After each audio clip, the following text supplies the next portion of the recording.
And then when you dig a little deep, it's like, well, they literally have the same slugging as the Rays. They have the same batting average as the Rays, and the Rays only have an OPS higher than the Nationals by 5 points. So we are going to see low scoring games this weekend. And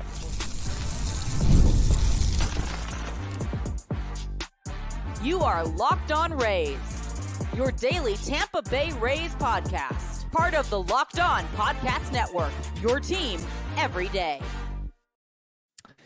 Hello, my name is Kevin Weiss. I'm Ulises Sambrano.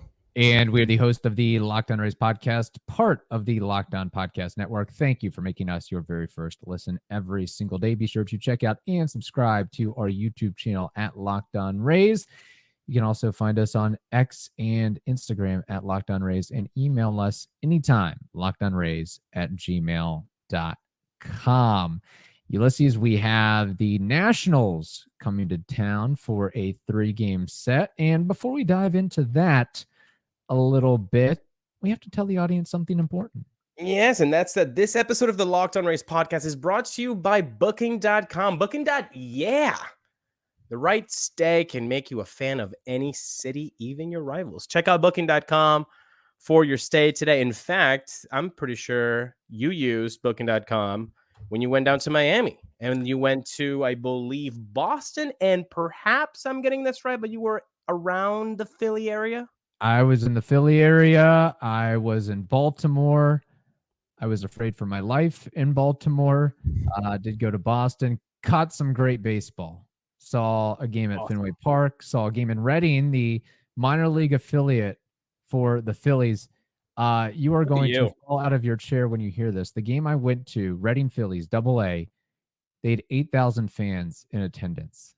Oh my gosh. They are consistently one of the most well-attended minor league ballparks in all of baseball. And then I saw another game. Yeah, I saw the game at Camden Yards, Orioles and Phillies, and then I went to Miami this past weekend. So I've seen a lot of baseball. Then I'm going to Clearwater Friday. So if anybody wants to watch the Threshers game with me on Dog Day, Beach Dog Day, let me know. May try to even catch a Rays Nationals game as well. Both teams in a similar-ish spot, under 500. The Nationals 38-42.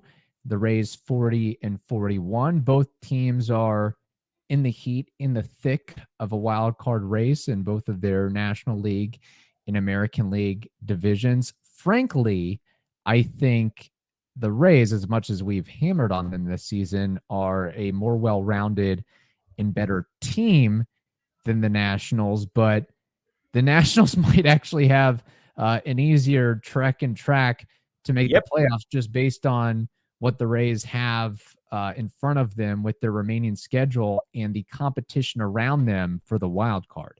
100%. I mean, it's kind of baffling when you look at the NL wild card standings, and they're only like 3 games back of the wild card.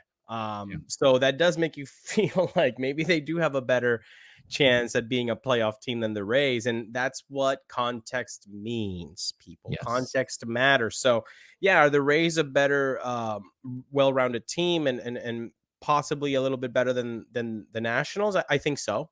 I think they definitely have more potential, more hierarchy than the Nationals, but you know, where you're playing, who you're playing against matters as much as who you are as a team. I mean, we always talk crap about the NL and the AL Central with good reason. This NL wildcard race it's kind of ridiculous the way that it's shaping out. And you have the Rays, who are a better team, but you know, the Boston Red Sox are there. It's going to be difficult. I mean, even the Houston Astros, who I know a lot of people were already counting dead because they started kind of slow, even slower than the Rays. They're right there with the Rays in record wise. So it's kind of it's infuriating a little bit, frustrating that, you know, the different leagues cause a little bit of that disarray. Yeah, I'd love to be in the NL Central just each and every year. Like, how many games would the Rays have won year after year in those respective divisions? And I just feel like the AL East is going to continue to get tougher because the Red Sox seem to be mid-rebuild and they're finding some footing. The Yeah. Blue Jays, I know they've had a down year, but they're, I think, always going to be in the heat and the hunt. Unlike the NL East, that is like it's actually a better division than I think some of us give credit for between the Braves and the Phillies. That's a tough call there, but Yeah. you have a team. Well, you have a really dysfunctional organization in the Mets. I don't know how they're 38 and 39, but everybody can beat up and beat around the Marlins. But having said that, while I think that the Rays are a better team than the Nationals, and really this is going to be a looming question for both clubs, is what they do as the trade deadline nears. Do they buy, sell, hold? There's been some people out there that say, hey, the Nationals should just get rid of some of their assets, like Elaine Thomas, for example, and try to, acquire that next line of prospects, whatever you can do. But the I think you've got some tough pitching matchups on the horizon. Jake Irvin going up against Savali, Hmm. Mitchell Parker going up against Zach Eflin, and then this should be a win. It better be a win. Patrick Corbin versus Taj Bradley. But I'm really concerned about how the Rays will be able to handle Mitchell Parker, who's a 6'4 lefty, and Jake Irvin, who's a 6'6 righty. Both of them have a wide repertoire, 4+ offerings, and they get elite extension in their arms that the Rays aren't really familiar with. Right. So I could see some low scoring games, at least on the Rays end of things, and go from there. Like hopefully they Yeah. can pull out enough runs to get ahead of the Nationals, because the Nationals, as much as we criticize the Rays, they are absolutely not a good offensive team when you look at the overall body of work. They're No. 29th in team OPS right now. It's really CJ Abrams and Jesse Winker that are carrying the team right now, Yeah. with some Lane Thomas. And I mentioned Lane Thomas as a trade candidate. I guess you might as well throw Jesse Winker in the mix as well. Too, Yeah. if he's on an expiring contract. But that might be the thing that they do is, if they stay stagnant where they're at, they don't inch up in the wild card standings in late July, they might just say, hey, we're going to move some pieces and move on to next year, because they're still in the middle of trying to figure themselves out. It's a nice little mix of young players like CJ Abrams and veteran players, like you said, like Jesse Winker. It Overall, though, I was looking at their offensive categories, and you're right that they don't have a potent offense. And then when you dig a little deep, it's like, well, they literally have the same slugging as the Rays. Yeah. They have the same batting average as the Rays, and the Rays only have an OPS higher than the Nationals by 5 points. So we are going to see Yes. low scoring games this weekend. And of course, as we say this, we're going to see, 10-8 games throughout the weekend. But I would be worried, I think I would be worried about the Savali start, obviously. I Yes. think I would be worried if I were a Nationals fan on Sunday with Patrick Corbin. So really, it's that middle game. If you've been listening to Locked On Race for a while, you know that I love traveling. And this episode of Locked On Race is brought to you by Booking.com. Yeah. With summer travel heating up, especially travel for baseball games, it's time to explore those U.S. cities you always secretly wanted to learn more about. And yeah, we're talking about those rival cities. Maybe you want to, check out about, New York and the Bronx or Boston and Fenway. Well, with hotels, bed and breakfast, vacation rentals, resorts, and so much more on booking.com, you might just find your perfect stay even in that baseball rival city. Yeah, we're talking Boston, we're talking Yankees, we might be talking, all right, let's say it, Baltimore. And guess what? From hotels that look over stadiums to family-friendly resorts, booking.com has so many choices. So the right stay can make you a fan of any U.S. city, even your rival. So book today on booking.com, on the site, or in the booking.com app today. Summertime means baseball, the NBA Finals, and more, and you can bet it all on FanDuel. Right now, new customers get $200 in bonus bets with any winning $5 bet. That's $200 you can use to bet on everything from the Finals MVP to who's going to hit one out of the park. Maybe even if and when Phil Maton will be DFA'd is on the list. I don't know. Go check it out. That's $200 again that you can use to bet on everything. So visit fanduel.com/LockedOn, LOCKEDON, and add a big win to your summer bucket list. FanDuel, America's #1 sportsbook. Visit fanduel.com/LOCKEDON. It's that middle game with Eflin and Parker who is going that's going to really define this series. But having said that, anything can happen in baseball. But I was hoping that the Rays would be able to come to 15 wins in June and kind of get ahead of that. But that would mean that they would have to sweep the Nationals. Is it possible? Of course it is. Do I want that to happen? Most certainly. But it's going to be tough because those two big guys on the mound for the Nationals are going to be tough. And the Rays haven't really shown throughout the season that they can just shellac everybody. Right. Now, if the Nationals have one thing, look, they're pretty lacking on star power. They don't have a lot of big name superstar talents that you look, say, oh, they've got Bryce Harper, or they've got Steven Strasburg, or they've got Max Scherzer, or they've got this guy, that guy. It's pretty limited on guys that you pay a ticket to go watch, but I am envious that they have a really, really quality shortstop in CJ Abrams. I think when it's all said and done, he'll have a couple all-stars to his name. But I think where the Rays might have an innate advantage, and we always talk about this, but I think it's worth mentioning. So just on the data, the Nationals are 25th in outs above average. That's not good as far as defensive metrics go. National League team coming to the Trop from San Diego, even though they have an off day, I think they could have trouble with the Trop confines, and you essentially have a 10th defender with all the wildness that the Trop provides. And I could see, hopefully, that the Rays can capitalize on some errors or defensive mistakes that the Nationals may make in the first couple games, or maybe even the entire series. I could see game one looking like a little bit of a clown show as the Nationals try to figure things out. Anytime that we can use America's ballpark as the 10th player, as the 11th player for the Rays, that's always a fun time. And you're right, that Friday night game, the young guys have never played there. Right. So it's going to be kind of difficult for them. You have a Joey Gallo that has been there, but it's not. We can rest the thought of, oh, let's go out and get Joey Gallo. I think we've learned over the last couple of years, there is no need to have Joey Gallo on the roster. I know batting average isn't everything, but he's one dotted like the last 4 or 5 seasons. And this year he's not doing anything.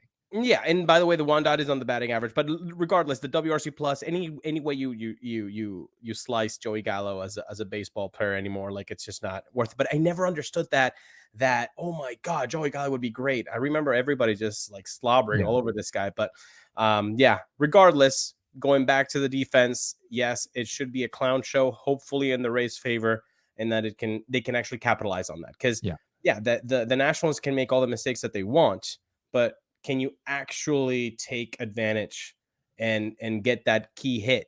Is Jose Siri going to be key on in this type of series where we don't see him go long with the swing, but shorten that and then get a single? Like those count too. You don't have to always go for the fences. So hopefully we see a Rays team that's solid, that's compact, and if they can get to 15 Ws in June, I think that would mean a lot. I think that would mean a lot for the trajectory of this team.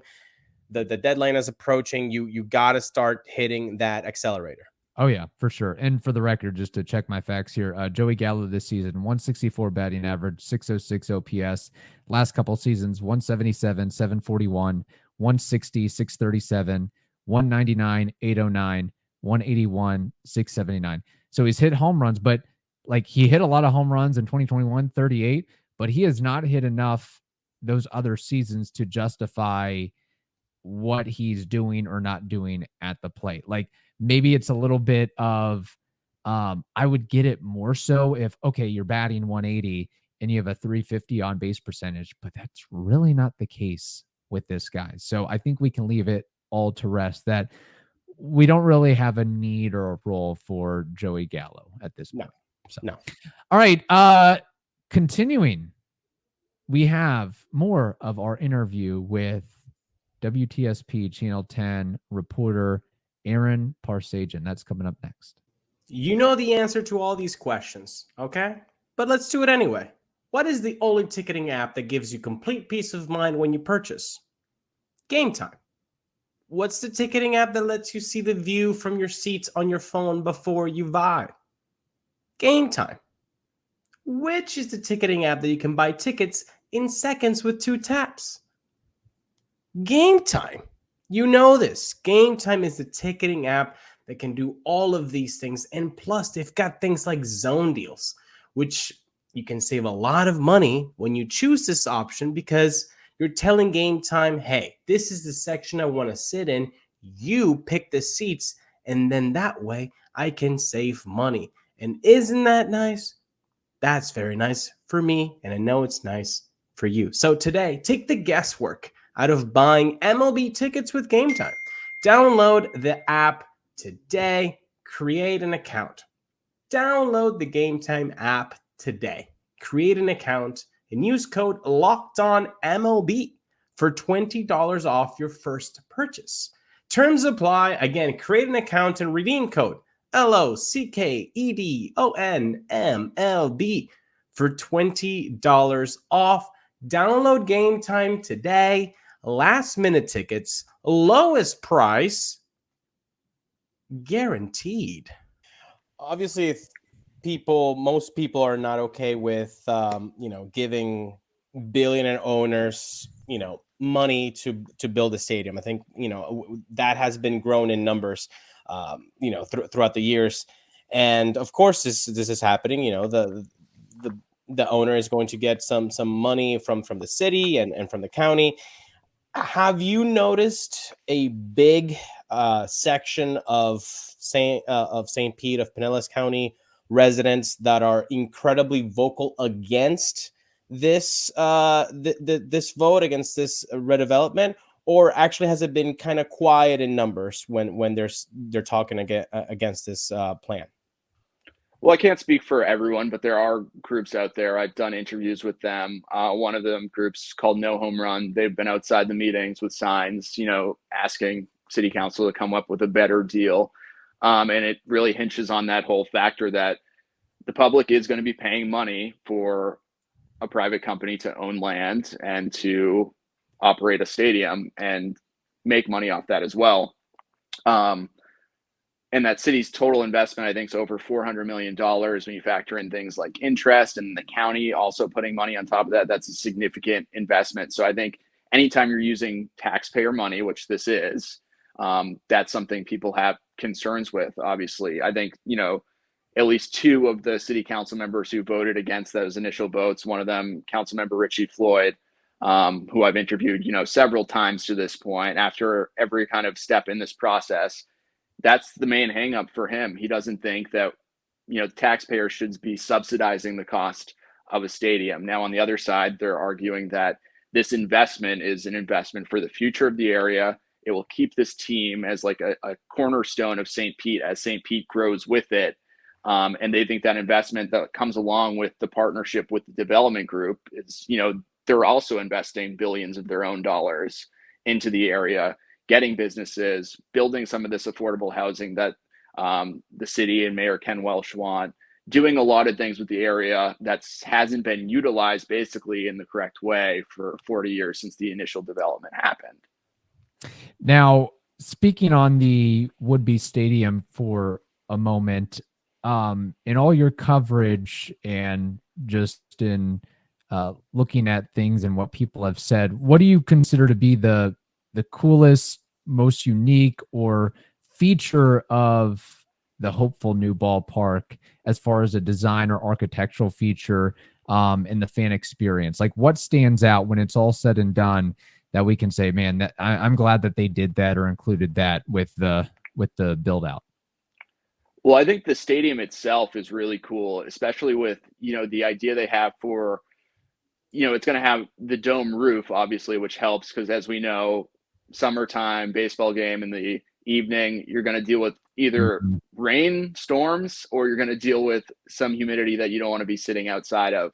But then they have the open sides of it, which I think is an awesome addition because then you can get that fresh air in there. It feels like you're more of an outdoor atmosphere. As you guys said, you've been to Camden, you've been to other ballparks that, there's something about being outside for a baseball game that's definitely unique and brings that community experience. So I think having, the option of being protected from the weather, still have the AC inside, what they say, it's like 72 degrees always in Tropicana Field or Mhm. whatever they say, maintaining that, but then also having that option for the cool breeze to come in if there is one, to kind of have that more outdoor atmosphere experience.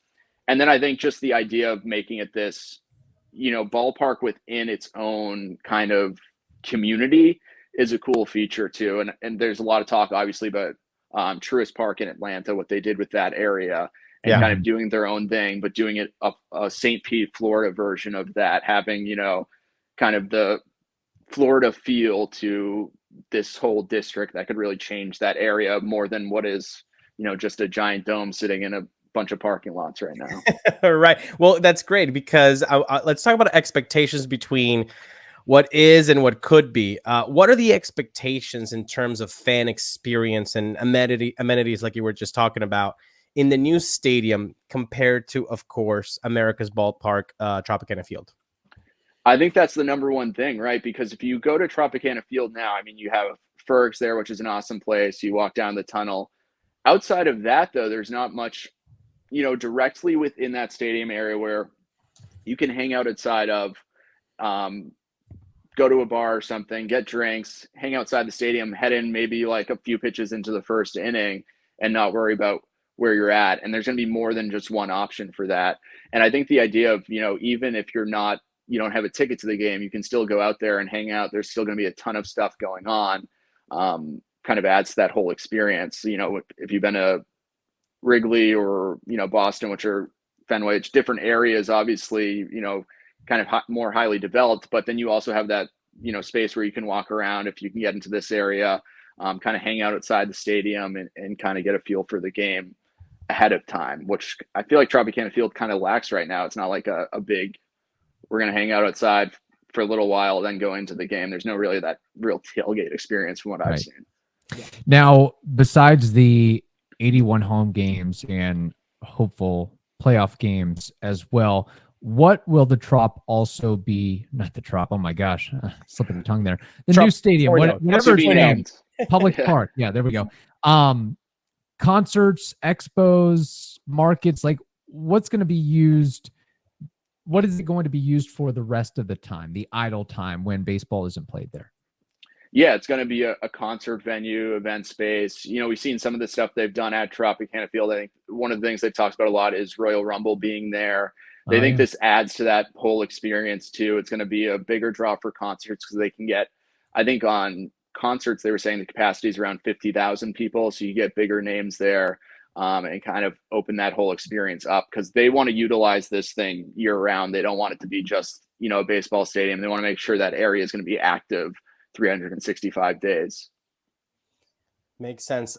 Just I think to round out the stadium stuff on the St. Petersburg City Council, who has been the biggest supporter and the biggest detractor of the project? Well, I think I think it's fair to say, is Copley Curtis, who just released an opinion piece a few days ago in the Tampa Bay Times, basically saying, I understand I'm a college baseball player. I'm a baseball guy.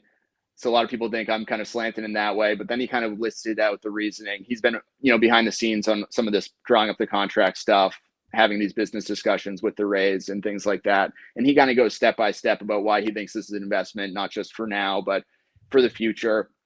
And also, touches upon how much the city hasn't been getting out of Tropicana Field for the last 40 years and what they're on the hook for One of the things being, paying for property insurance on the site, which won't be the case if this new deal gets approved.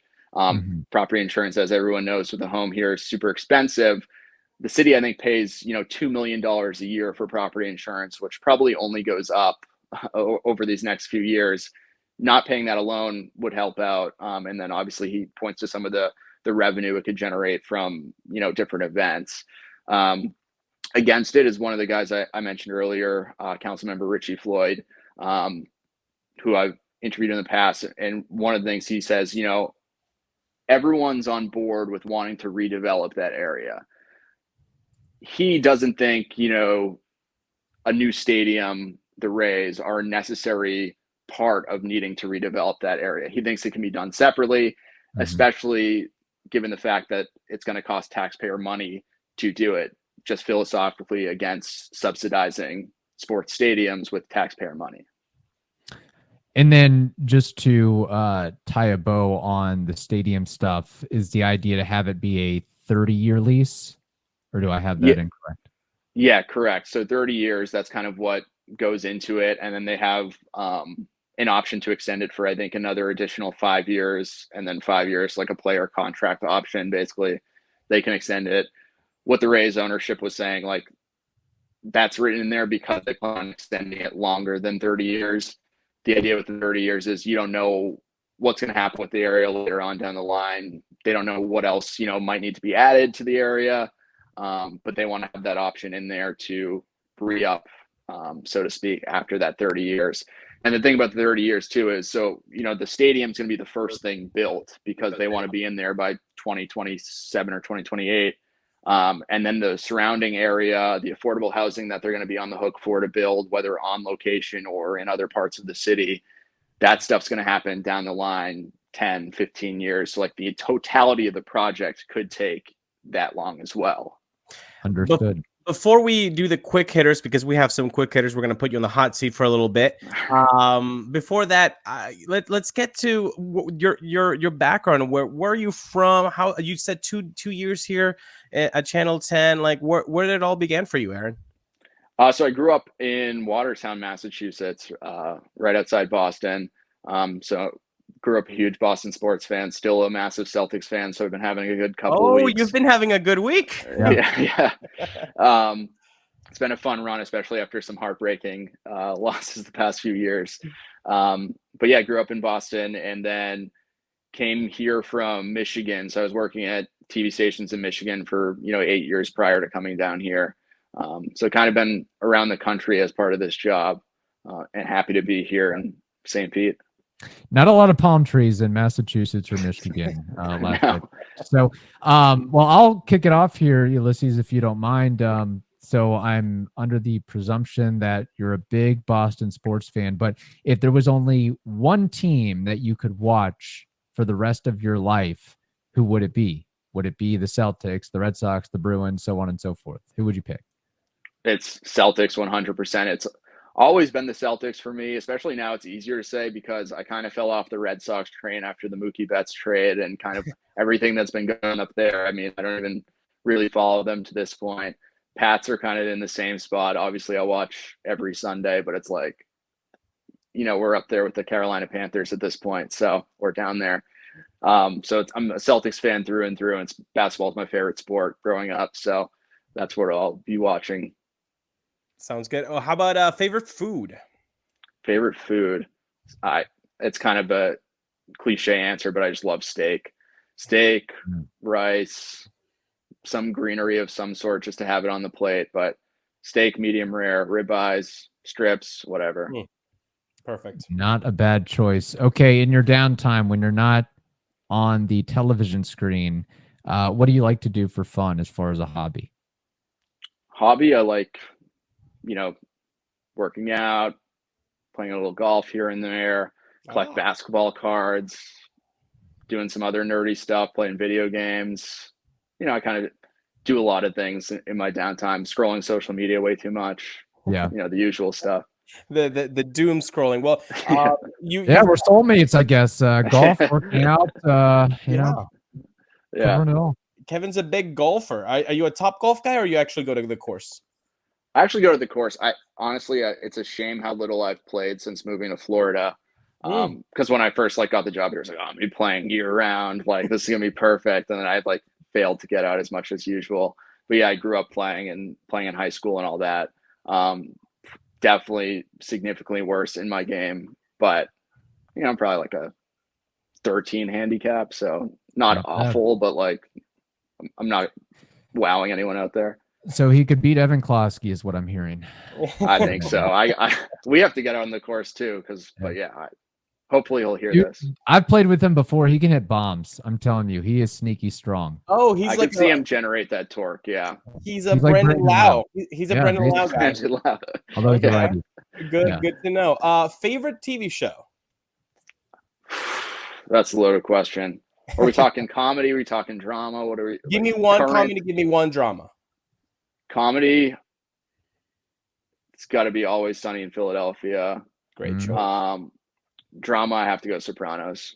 Oh, great Aaron, choice. We got to get some daddy sodas because we have good taste indeed. Kevin, you're next. Oh yeah. All right. Well, I think I might know the direction you're going here, but your favorite act of all time. Anything is possible. You cut out there. Favorite what? Favorite athlete, professional athlete, favorite or college athlete of all time. I mean, it's got to be Brady. Okay. But if we want to get like real weird, probably like Antoine Walker, Kenny Anderson, like anyone who was kind of good on the Celtics in like the late 90s, early 2000s when I started like getting into basketball. They have a special place in my heart. And Antoine Walker, this is my hot sports take. If he played now, first team All NBA, he was like jacking up like 3 to 4 threes a game, and people were like, he's shooting too many threes. Nowadays, he'd fit right in. That's the same take I have with Bobby Abreu. If Bobby Abreu was playing now, everybody would be like, this is a for sure Hall of Famer, but it was just too early. I thought you were going to go with Brian Scalabrine, but I guess I was wrong there. So, I respect Scal. I respect, who he is. Hard to listen to during the games. Yeah. So that's kind of like take that mystique away from me. Right. That does tend to happen with former players. And last, but definitely not least, what has been your most interesting story in your career? Wow. I'd have to think about that. I mean, we've done like, it's hard to keep track of all the stuff you do. Cause like, you're an expert on one thing for one day and then you kind of keep moving and do something the next day. But I've gotten to do a lot of cool stuff. I mean, one of the things that sticks out was like hanging out with the Coast Guard in northern Michigan on this like big ice cutter. So they drive it through this shipping lanes where these freighters and cargo ships go.